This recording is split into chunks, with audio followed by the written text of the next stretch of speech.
Hey guys, Nico from RV Mods here.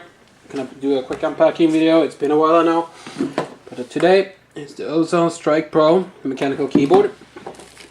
Inside you have a little CD with drivers, some kind of little, I don't know, rubber stands or something, stickers, and a small little user manual. So we see the keyboard's packed nicely.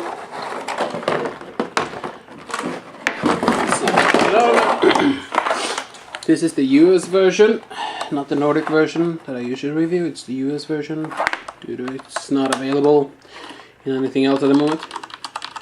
You can hear that a slight click.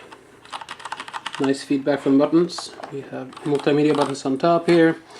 Full numpad. Actually some macro keys right here if you want to use them.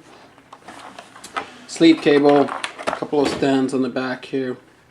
And also that little wedge right there, you can shove your cable down so it doesn't bother you when you set the keyboard down.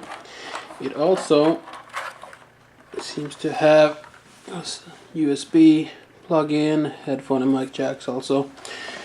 So remember to plug all these in if you want to use those. Anyways, I'll have a review up on the site in a couple of days, so stay tuned and you'll find the link right below. So thank you for watching.